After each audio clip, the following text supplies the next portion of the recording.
సాహితీ మిత్రులకు నమస్కారం. వనజ తాతినేని కథల ఛానల్కు సుస్వాగతం.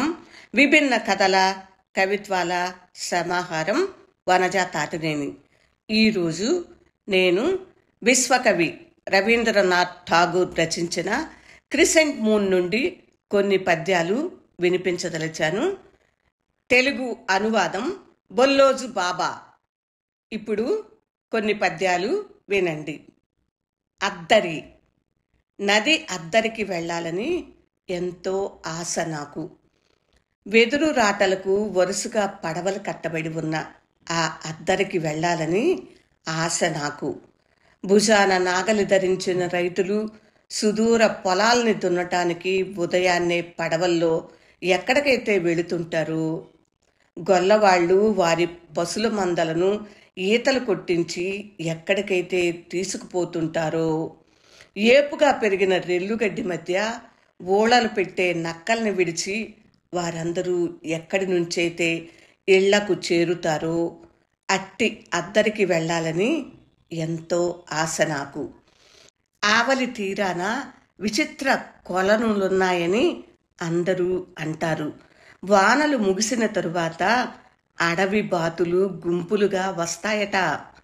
దట్టంగా పెరిగిన రెల్లు దుబ్బుల మధ్య అవి గుడ్లు పెడతాయట. తోకలాడించుకుంటూ ఉల్లంకి పిట్టలు ఆ మెత్తని నేలపై తమ పాదముద్రలు అచ్చువేస్తాయట. తెల్లని పూల కిరీటాల్ని ధరించిన గరికి మొక్కలు తమ అలలపై తేలియాడేందుకు వెన్నెల కిరణాల్ని పిలుస్తాయట. అమ్మా, నువ్వేమి అననంటే విను. నేను పెద్దయ్యాక ఆ రేవులో పడవ నడిపేవానిని కావాలని ఉంది.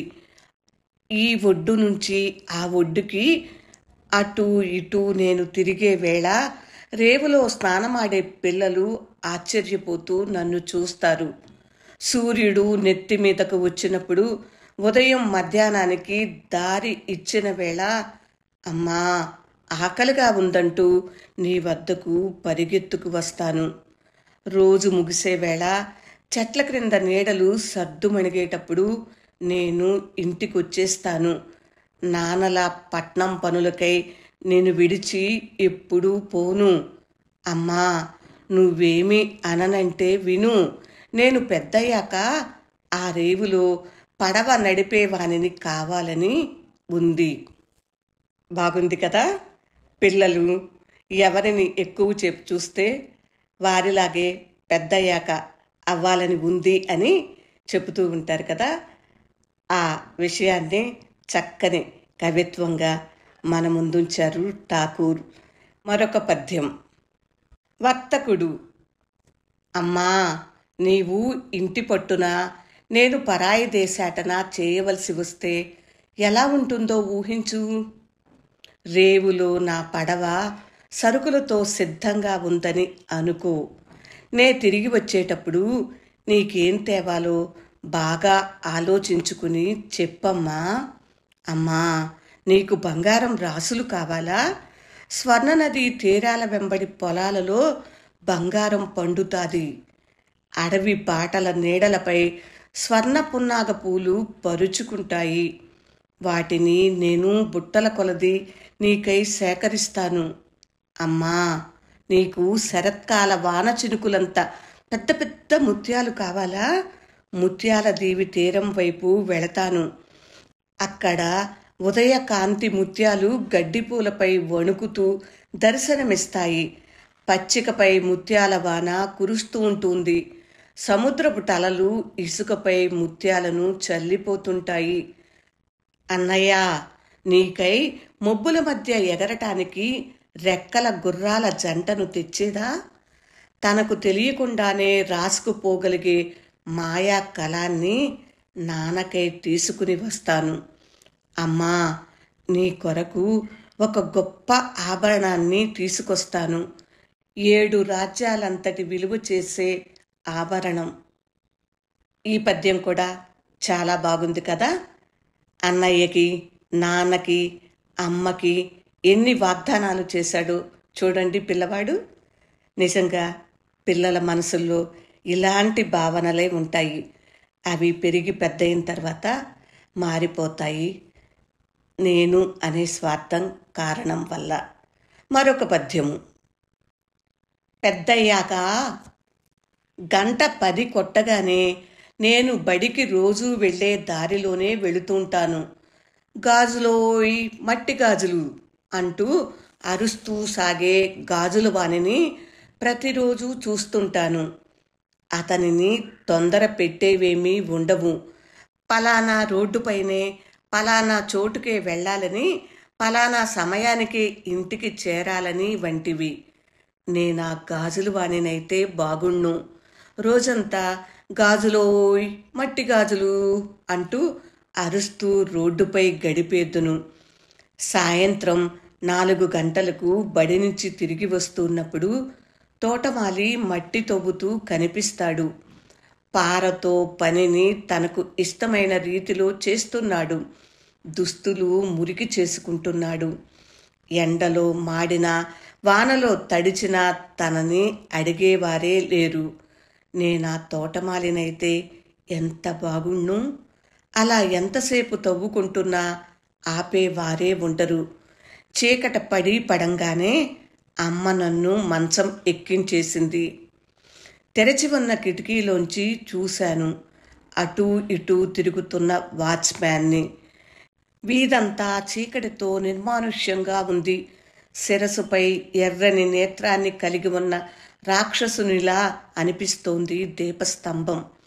వాచ్మ్యాన్ లాంతరు ఊపుకుంటూ పక్కన పడుతున్న తన నీడతో కలిసి నడుస్తున్నాడు. అతను అసలు నిద్రపోడేమో ఎంచక్క.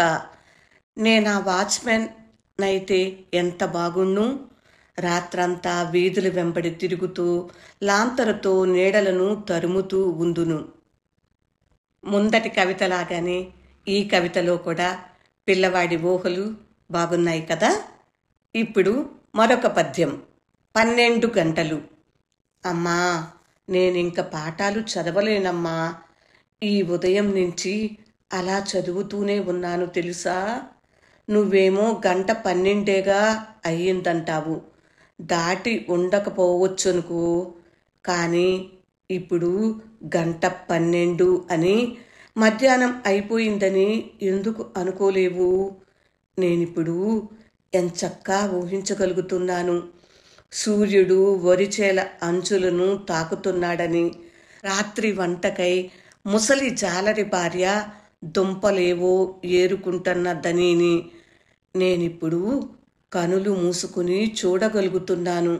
మద్ది చెట్టు నీడలు చిక్కబడటము, మందార చెట్టు కింద నీడలు చిక్కబడటము, చెరువు నీరు నల్లగా మెరుస్తుండటము. 1:12 రాత్రిలో వచ్చేటప్పుడు 12 గంటలకు రాత్రి ఎందుకు కాకూడదు? బాగుంది కదా. రాత్రి 12, పగలు 12 ఎందుకు ఒకటే కాకూడదు అని అడుగుతూ రాత్రి వర్ణనని చక్కగా వర్ణించారు పిల్లవాడి భాషలో. పద్యాలు చాలా బాగున్నాయి కదూ. మనని కూడా మన బాల్యంలోకి వెనక్కి పరుగులు తీపిస్తున్నాయి కదూ. మనం కూడా ఇలాంటి ఊహలని చేసి ఉంటాము. కానీ అవి విప్పి పైకి చెప్పటానికి మనకు భాష వచ్చి ఉండదు. మనం ఎలాంటి ఊహలైతే అల్లుకుంటామో ఆ ఊహలని తగిన భాషలో చక్కగా విశదపరిచారు విశ్వకవి. అందుకే ఈ పద్యాలు మనందరం విని మన బాల్య జ్ఞాపకాలలోకి వెళ్ళిపోతున్నాము. అందుకే ఈ పద్యాలు మనకు బాగా నచ్చుతాయి. సరే, మరికొన్ని పద్యాలు ఇంకొకసారి వినిపిస్తాను. ఇక ఉండనా మరి. విభిన్న కథల కవితల సమాహారం వనజ తాతినేని. ఈ పద్యాలు మీకు నచ్చినట్లయితే లైక్ చేయండి, షేర్ చేయండి. ఇంకా నా ఛానల్ సబ్స్క్రైబ్ చేయనట్లయితే సబ్స్క్రైబ్ చేయండి. ఉంటాను మరి. విన్నందుకు హృదయపూర్వక ధన్యవాదాలు. నమస్తే.